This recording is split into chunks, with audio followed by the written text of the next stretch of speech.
Hello, you are on Tarantino Tales channel, and this is a movie, Emancipation. A runaway slave walks 200 kilometers through the swamps and kills an alligator with a knife. You walk the earth because I let you. You're my dog now.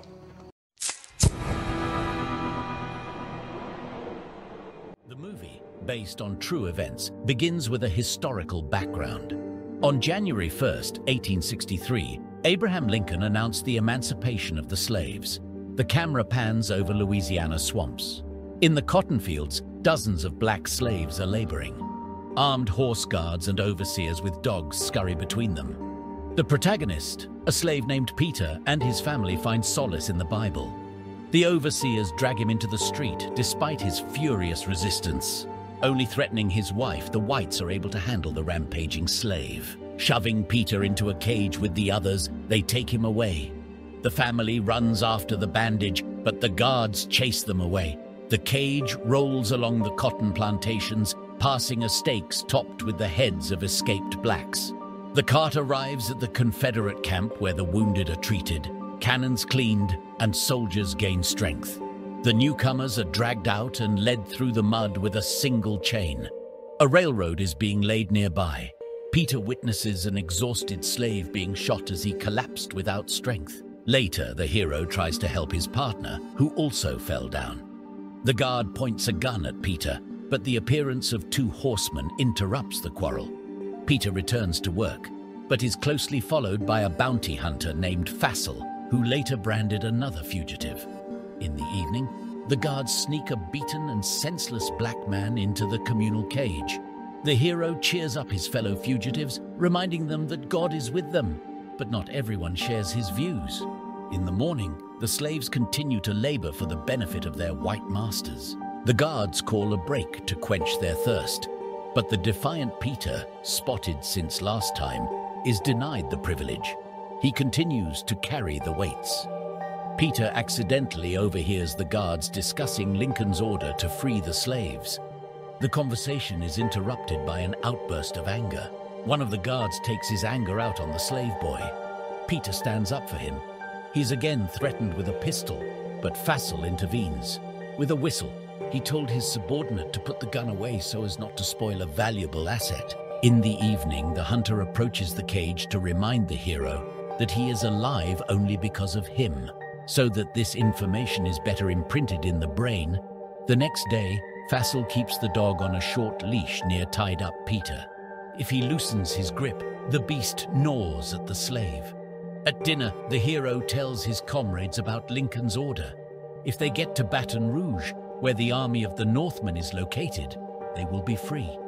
But the way there is through the swamp, where it is easy to die. However, some slaves are willing to take the risk.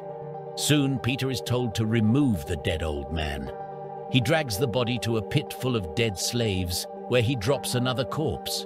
The overseer tells the captive deserters to fill the pit with lime to muffle the corpse stench. But they refuse. This is a job for slaves. Handing the shovel to Peter, the guard tells him to get to work. In the process, the hero notices the creeping guard threatening him with a gun. While Fassel does not see, he wants to finish what he started and pulls the trigger. Imagining for a moment that Chris Rock is in front of him, Peter beats potential assassins with a shovel. Setting off a fire, chopping off one man's arm, the hero goes on the run.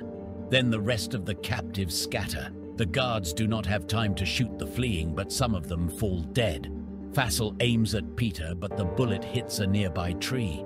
When the fugitives disappeared into the thicket and headed for the swamp, the hunters lowered their hounds and followed the trail on horseback. Peter and his companions go deeper into the swamp.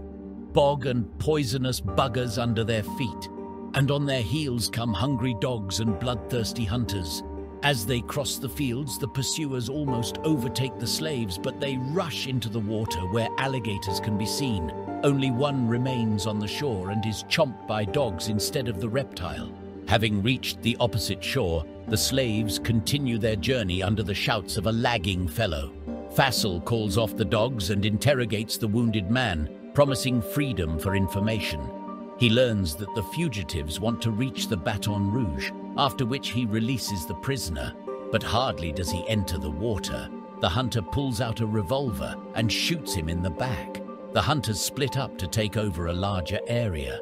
The same thought crosses Peter's mind. The fugitives go each their own way. Wounded in the leg, the hero goes out to the house lost in the swampy wilderness. Hiding behind the woodpile, he sneaks to the well to drink water. Afterward, he steals a sheet hanging out to dry and a few potatoes. This is noticed by a little girl having lunch with her family on the terrace. She raises the alarm that hears Fassel, whose dog smells blood on the leaves nearby. Peter is tying a sheet around his leg when he is spotted by the hunter.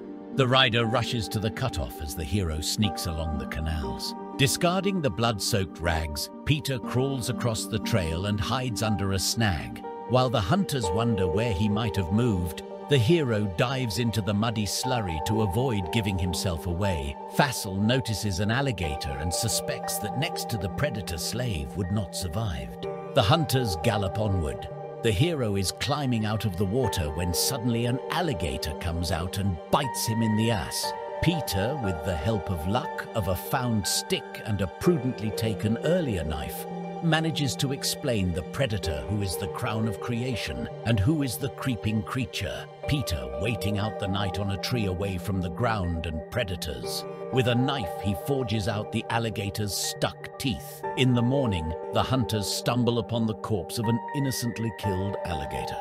To make sure that the slave didn't survive, Fassel orders to sut open the reptile's belly. Inside turns out to be empty. In the evening, hunters roast alligator meat over a campfire so the goodness doesn't go to waste. They are surprised that the slave defeated the predator. Fassel tells a story from his childhood, when he was looked after by a slave instead of his dead mother. His father, learning that his son was secretly feeding her, slaughtered the woman right in the field. She bled for 3 days before dying. The moral of the story is that black people are not as stupid as white people think. Peter is slathered in mud to break the odor. He continues on his way through the swamps, not stopping even at night. The pursuers assume the fugitive is already dead in this wilderness, but Fassel is unwilling to let things go. He needs the body as proof.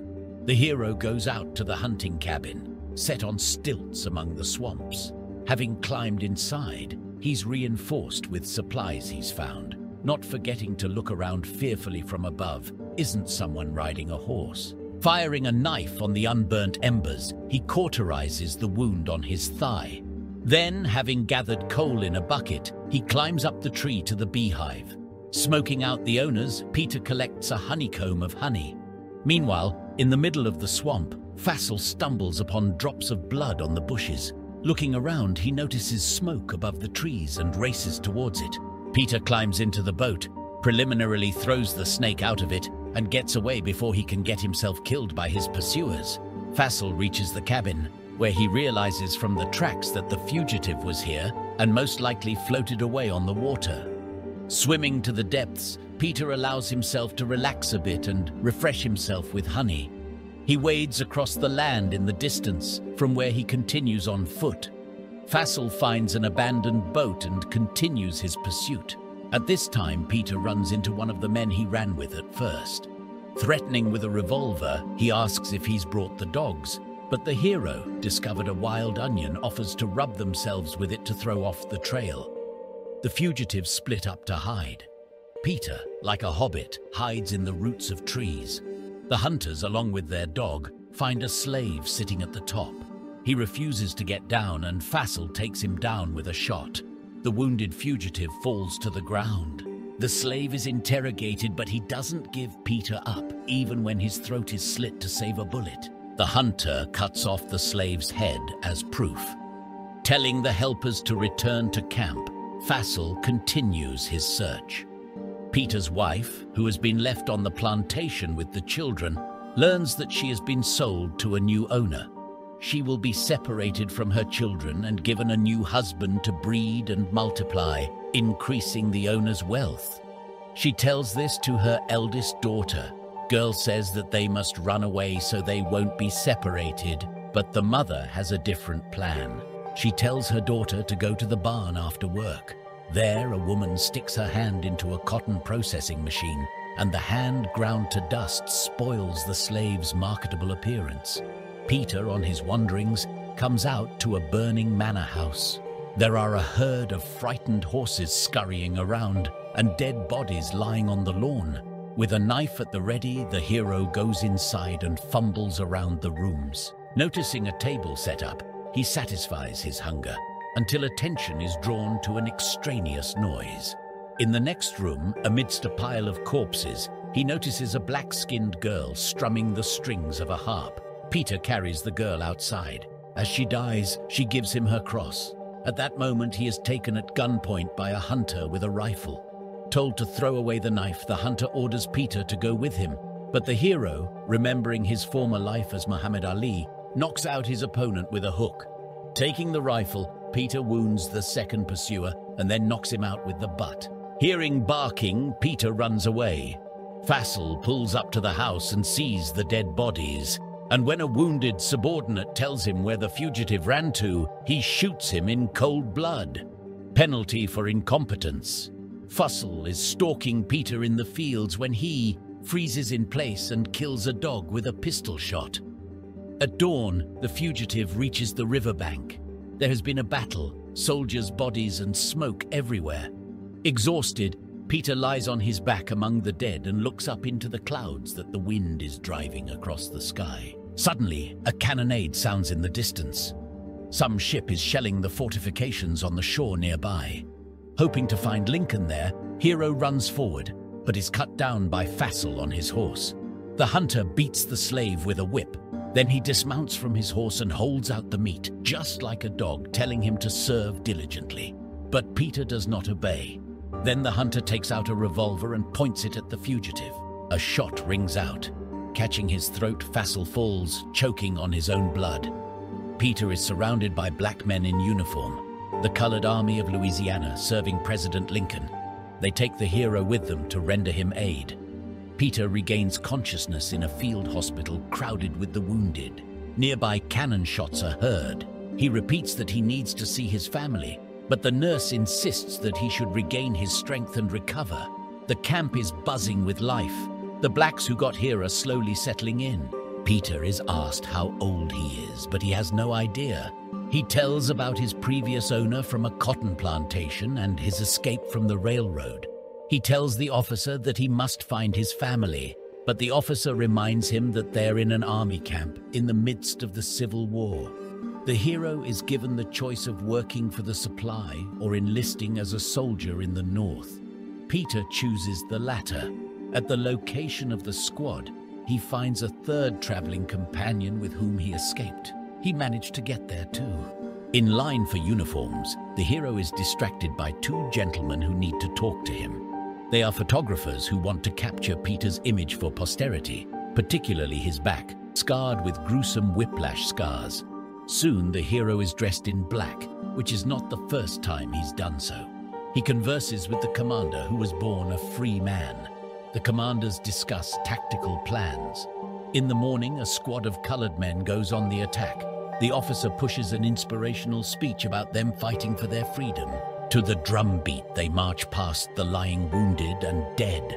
Soon, comrades to Peter's left and right fall from bullets, but he and the others bravely march forward. The detachment rushes to attack the Confederate fortification. Artillery fire lays shells all over the battlefield, but the soldiers inexorably advance on the enemy trenches. Peter is hurled into a puddle by an explosion where he lies unconscious while the carnage goes on around him.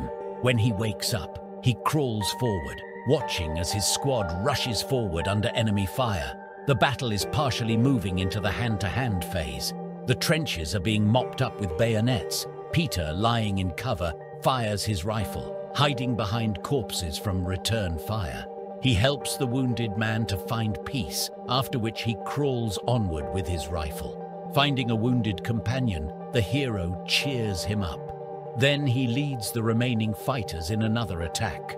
The Northerners break in on the Confederate redoubts, not counting their losses. They manage to get to the cannons, minimizing all superiority. By evening, the battle has subsided. The column marches to the estate. Peter is among them. They pass plantation workers who have been taken prisoner by the soldiers. The hero sees the former master, who is killed by a shot in the head. The soldiers announce to the slaves that they are henceforth free. Peter looks for his family among those gathered, and then asks the locals where his wife is. He goes into his old house, but no one is there. The hero wanders among the joyous people looking for his family, for the sake of reuniting with whom went through so much hardship, but nowhere to find it. Having already lost hope and despairing, Peter suddenly notices the children and his wife. Not believing their eyes, they look at him. They rush to each other, hugging and not holding back tears. At this happy moment, the movie ends.